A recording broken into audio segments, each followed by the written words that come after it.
Assalamu alaikum. Thank you so much for watching Super Gyan.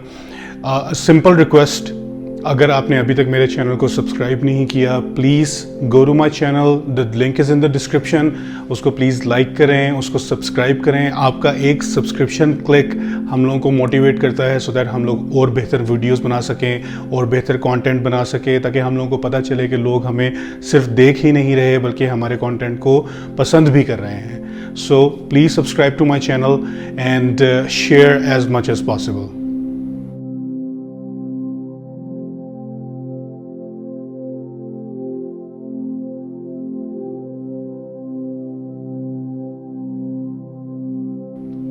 یہ اس دور کی بات ہے جب انسان کے ارد گرد اللہ تعالیٰ کی بنائی ہوئی بہت سی نعمتیں موجود تھیں.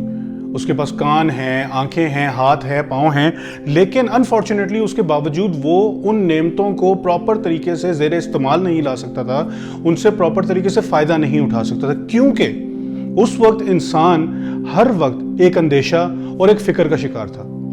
فکر اس چیز کی کہ کیا کل اس کو کھانے کے لیے کچھ ملے گا کہ نہیں ملے گا, اس کو خوراک ملے گی کہ نہیں ملے گی, اور اندیشہ اس چیز کا کہ کہیں وہ خود کل کو کسی درندے کی خوراک نہ بن جائے.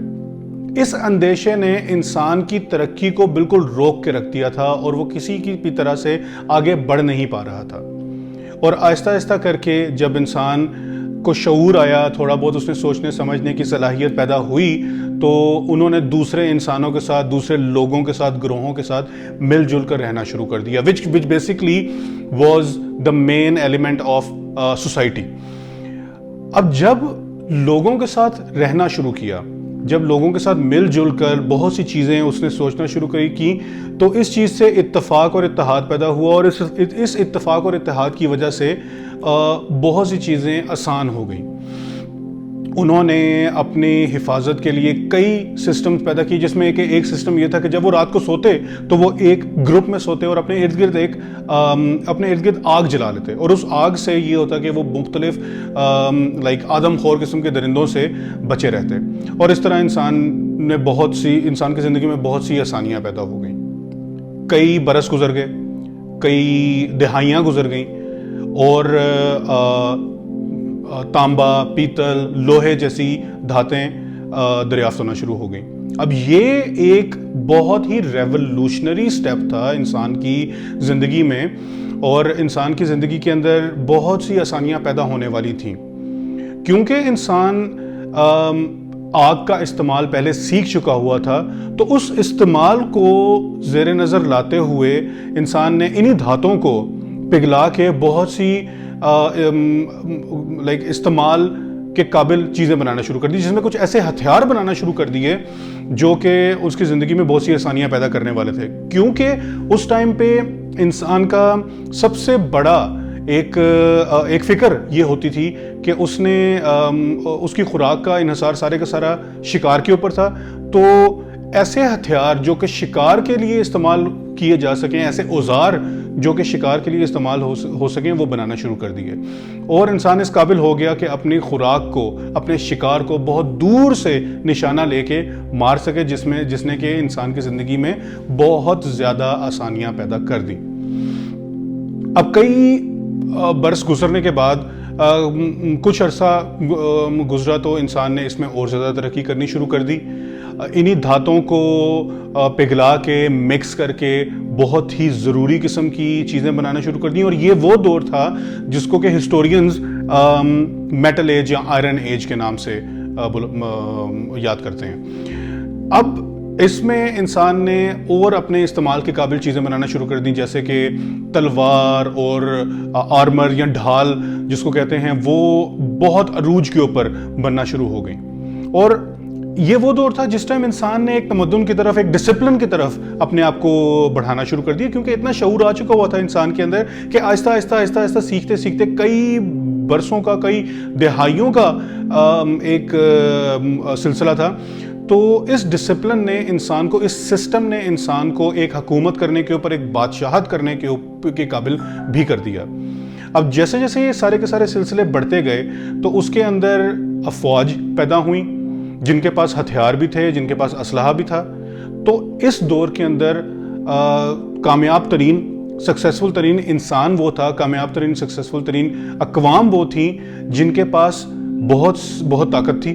اور وہ طاقت کیا تھی؟ جن کے پاس بے تحاشا اسلحہ بھی تھا اور اس اسلحے کی بیک پہ بہت زیادہ ان کے پاس خزانہ بھی موجود تھا. اور وہ خزانہ کوئی ہیرے جواہرات نہیں، وہ خزانہ صرف اور صرف یہ دھاتیں ریزرو میں پڑی ہوئی ہونی چاہیے تھی. کچھ ہی عرصے کے بعد انسان کو یہ بھی شعور حاصل ہونا شروع ہو گیا کہ کچھ اگا کر خوراک کا بندوبست کیا جا سکے. چنانچہ انہوں نے کھیتی باڑی کرنا شروع کر دی. اس پرٹیکولر ٹائم کے اوپر دوبارہ سے لوہے، تانبے، پیتل جیسی دھاتوں نے بہت بڑا کردار ادا کیا. بہت سے اقسام کے اوزار بنا کے لوگوں نے کھیتی باڑی کرنا شروع کی. مختلف اقسام کے پھل، فروٹ، سبزیاں، اناج اگایا. اور اس سے نہ بلکہ اپنی ضروریات پوری کی بلکہ دوسرے قبیلوں میں جا کے، دوسرے علاقوں میں جا کے، دوسرے ممالک میں جا کے تجارت بھی کرنا شروع کی. اس کے دو فائدے ہوئے. ایک تو یہ کہ ان چیزوں کے اگانے سے صرف اور صرف شکار کے اوپر انحصار نہ رہا بلکہ اپنی خوراک خود اگا کر اسے اپنی ضروریات پوری کرنے کے قابل ہو گیا انسان. بلکہ دوسری طرف یہ کہ انسان کا تجارت کا دار و مدار اپنے پرٹیکولر قبیلے سے ہٹ کے مختلف قبیلوں میں، ممالک میں بڑھ گیا. اور وہاں پہ جا کے نہ وہ انہوں نے تجارت کی بلکہ اپنے تعلقات بڑھائے. تعلقات بڑھانے کے ساتھ ساتھ جب وہ واپس آئے تو ایک تو تجارت کی فراہمی پیدا ہوئی اور دوسری چیز یہ کہ ادھر کی تہذیب بھی واپس لے کر آئے. ان سب ریولوشنز کے بعد انسان تہذیب و تمدن، ڈسپلن میں بہت آگے بڑھ چکا ہوا تھا اور یہاں تک کہ تجارت نے ایک بہت ہی بڑا سٹیپ فارورڈ لیا. اس دور میں بہترین اور کامیاب ترین انسان اس کو سمجھا جاتا تھا، کامیاب ترین قوم اس قوم کو سمجھا جاتا تھا جس کے پاس نہ تو صرف علم، ہتھیار، ذخیرہ، بلکہ اس سے بڑھ کے یہ زرخیز زمین ہوتی. کیونکہ اس زرخیز زمین سے نہ وہ اپنی کفالت کرتا بلکہ معاشرے کی بھی مدد کرتا اور معاشرے کی مدد کرنے کے بعد پھر شعور، تہذیب اور ڈسپلن کو بڑھانے میں اپنی اور اپنے آس پاس کے علاقوں کی بہت بڑی مدد کرتا. اب 18ویں اور 19ویں صدی کے درمیانی عرصے کے اندر زمانے نے ایک اور کروٹ لی اور انسان صنعتی انقلاب کی طرف چلنا شروع ہو گیا. یہ سوچ جو کہ برطانیہ میں پروان چڑھی، انسانوں جانوروں کی مشقت سے چلنے والی معیشت میں اب مشین نے جگہ لینا شروع کر دی. پہلے کپڑا، پھر لوہا اور کئی اور صنعتوں میں مشین کا استعمال شروع ہوا اور اس طریقے سے تجارت کا شعبہ وسیع اور وسیع ہوتا چلا گیا. اب آبی راستوں، سڑکوں، ریل کے ذریعے مواصلات اور ترسیل میں اضافہ اور ترقی ہونا شروع ہو گئی. بھاپ سے چلنے والا انجن متاثر ہوا جو کہ کوئلے کے ذریعے چلایا جاتا تھا، جس کو کہ اس وقت کے مطابق ایک انسان کی سب سے بڑی ایجاد تصور کیا جاتا تھا. اسی طریقے سے یہ جو سوچ برطانیہ سے شروع ہوئی، اس نے پہلے انقلاب برپا کیا مغربی یورپ میں اور پھر شمالی امریکہ میں بھی بھرپور پذیرائی حاصل کی. 21ویں صدی میں اب ایک اور انقلاب آیا اور اگر ہم کہیں کہ یہ انقلاب صنعتی انقلاب سے 2 ہاتھ آگے تھا، 2 ہاتھ بڑھ کے تھا، تو ہم غلط نہیں کہیں گے. آرٹیفیشل انٹیلیجنس تک پہنچنے میں بہت سے سٹیپس آئے جس میں کہ بہت سے مختلف کیلکولیٹرز، کمپیوٹرز لائک میکنٹاش یا Z1 یا اس کے علاوہ اور جتنے بھی آرٹیفیشل انٹیلیجنس سے ریلیٹڈ ٹولز ہیں وہ پیدا ہوئے. لیکن اس انقلاب نے صنعت کے اندر، اس انقلاب نے عام انسان کی زندگی کے اندر بہت بڑا، اس کی ترقی کے اندر بہت بڑا کردار ادا کیا. انٹرنیٹ بھی اسی دوران کی ایک ایجاد ہے جو کہ کسی سے پیچھے نہیں ہے. پہلے 2G، 3G، 4G اور اب 5G کی ایجاد نے ترقیوں کے بے تحاشا راستے کھول دیے. آن لائن کلاسز سامنے آ گئیں اور انسان دنیا کے کسی بھی کونے میں بیٹھ کے، کسی بھی ٹیچر سے بیٹھ کے تو دنیا کے کسی بھی کونے میں پڑھ سکتا ہے. وہ ایک لطیفہ بھی مشہور ہو گیا نا کہ پہلے اسکول کے اندر موبائل لے کے جانا الاؤڈ نہیں تھا اور اب اسکولز ہی موبائل کے اندر آ گئے. تو یہ ایک اتنی بڑی ریولوشن تھی کہ اس نے پوری دنیا کو ایک جگہ کے اوپر کنیکٹ کر دیا. ٹریڈیشنل بزنسز، شاپس یا دکانوں کا سلسلہ بہت کم ہو گیا اور آج کل کی جو نئی نسل ہے ان میں ای کامرس اور آن لائن بزنسز کرنے کا سلسلہ بڑھنا شروع ہو گیا. اور یہ اتنا